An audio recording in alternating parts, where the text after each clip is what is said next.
Hello friends, welcome to my YouTube channel. അപ്പോൾ തട്ടുകടയിൽ കിട്ടുന്ന പോലെ അടിപൊളി ദോശ ഒന്ന് കഴിക്കാറ് ഇന്നത്തെ അത്താഴം അതാണ്. അപ്പോൾ കാന്താരി രസവടയാണ് നമ്മൾ വെക്കാൻ പോകുന്നത് കേട്ടോ. അപ്പോൾ അതിന് വേണ്ടി കാന്താരി മുളകും ഇഞ്ചി വെളുത്തുള്ളിയും കൊച്ചുള്ളിയും ചേർത്ത് ഇതുപോലെ ഒന്ന് ചതച്ചൊന്ന് അരച്ചെടുത്തിട്ടുണ്ട്. അതിനുശേഷം ചീനച്ചട്ടിയിലേക്ക് എണ്ണ ഒഴിച്ചു കടുകിട്ട് പൊട്ടിച്ചു. ശേഷം അതിലേക്ക് കറിവേപ്പിലയും വറ്റൽമുളകും കൂടി നമുക്കൊന്ന് ഇട്ട് കൊടുക്കാം. അതൊന്ന് ഇത്തിരി മൂത്ത് വരുമ്പോഴത്തേക്ക് നമ്മൾ ഈ അരച്ച് വെച്ചിട്ടുള്ള കാന്താരിയുടെ ആ ഒരു കൂട്ടൊന്ന് ചേർത്ത് കൊടുക്കാം. ഇതിനെ ഒന്ന് നന്നായിട്ട് വഴറ്റി എടുക്കുക. അത് നന്നായിട്ടൊന്ന് മൂത്ത് വരുന്ന രീതിയിൽ ഫ്ലെയിം സ്ലോയിൽ വെച്ചിട്ട് നമുക്കൊന്ന് വഴറ്റിയെടുക്കാം. എന്നിട്ട് അതിലേക്ക് തക്കാളി ആഡ് ചെയ്ത് കൊടുക്കാം. അതും ഒന്ന് വഴണ്ട് വരുമ്പോഴത്തേക്കും നമുക്ക് ആവശ്യത്തിന് ഉപ്പ് ഇട്ട് കൊടുക്കാം. ഈ ഉപ്പും കൂടെ ഇട്ട് നന്നായിട്ടൊന്ന് മിക്സ് ചെയ്ത് ചേർക്കാം. ഇനി നമുക്ക് ഇതിലേക്ക് ആവശ്യത്തിന് മല്ലിപ്പൊടിയും അതുപോലെ തന്നെ മസാലപ്പൊടിയും ഒപ്പം അതിലേക്ക് ഒരല്പം ഉലുവപ്പൊടിയും ചേർക്കുന്നുണ്ട്. കാന്താരി ഇട്ടത് കൊണ്ട് മുളക് പൊടി ചേർക്കുന്നില്ല. ഇനി പുളി ആവശ്യത്തിനനുസരിച്ചുള്ള പുളിവെള്ളം കൂടി ചേർക്കുന്നുണ്ട്. അപ്പോൾ പുളി നോക്കി ആവശ്യത്തിന് ചേർക്കുക. അതൊന്ന് മിക്സ് ചെയ്തതിന് ശേഷം നമുക്ക് എത്രയാണോ വെള്ളം വേണ്ടത് ആ വെള്ളവും കൂടി ചേർത്ത് കൊടുക്കുക. ഇനി ഇത് വന്നിട്ട് നന്നായിട്ടൊന്ന് തിളയ്ക്കണം. തിളച്ച് കഴിഞ്ഞാൽ നമ്മുടെ രസം ഇവിടെ റെഡിയായി കഴിഞ്ഞു. അപ്പോൾ ഞാൻ തിളയ്ക്കാനായിട്ട് ഫ്ലെയിം ചെയ്ത് വെച്ചിട്ടുണ്ട്, കൂട്ടി വെച്ചിട്ടുണ്ട്. അപ്പോൾ നന്നായിട്ട് തിളച്ച് വരുമ്പോൾ നമുക്കൊന്ന് ഫ്ലെയിം ഓഫ് ചെയ്യാം. രസം അപ്പോൾ റെഡി ആവുന്നുണ്ട്. അപ്പോൾ പരിപ്പ് വട ഞാൻ വേവിച്ച് വെച്ചിട്ടുണ്ടായിരുന്നു. ഈ ചൂട് രസത്തിലേക്ക് ഞാൻ പരിപ്പ് വടയെല്ലാം തന്നെ ഇട്ട് കൊടുക്കുന്നുണ്ട്. അപ്പോൾ ചൂടോടെ നമ്മൾ ഇട്ട് കൊടുക്കുന്നത് കൊണ്ട് വളരെ കുറഞ്ഞ സമയം കൊണ്ട് തന്നെ നമുക്ക് ഈ ഒരു രസം പരിപ്പ് വടയിലെല്ലാം നന്നായിട്ടൊന്ന് കയറും. അപ്പോൾ ഒത്തിരി നേരം നമുക്കൊന്ന് വെച്ചിരിക്കേണ്ട ആവശ്യം വരത്തില്ല.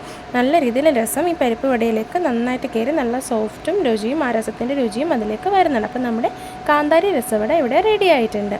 ഇനി നമുക്ക് അടുത്ത പണിയിലേക്ക് പോവാം. അപ്പോൾ നമുക്കിനി വേണ്ടത് സാമ്പാറും ചമ്മന്തിയാണല്ലേ. അപ്പം സാമ്പാർ ഞാൻ കിള്ളി സാമ്പാറാണ് വെക്കാനായിട്ട് പോകുന്നത്.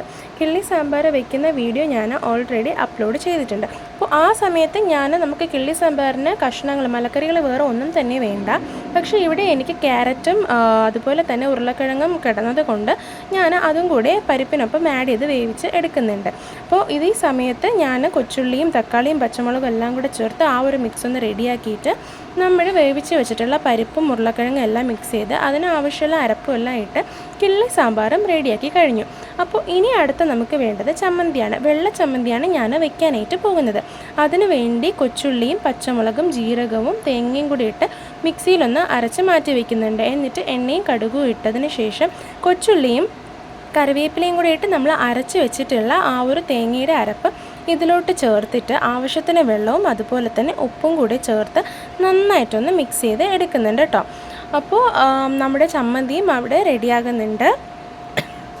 നമുക്ക് വേണമെങ്കിൽ മുളക് പൊടിയും കൂടെ ചേർത്തിട്ട് നമുക്ക് ആ ഒരു റെഡ് കളറിലെ ചമ്മന്തി വയ്ക്കാം. ഞാനിവിടെ വെള്ളച്ചമ്മന്തിയാണ് എടുത്തിട്ടുള്ളത്.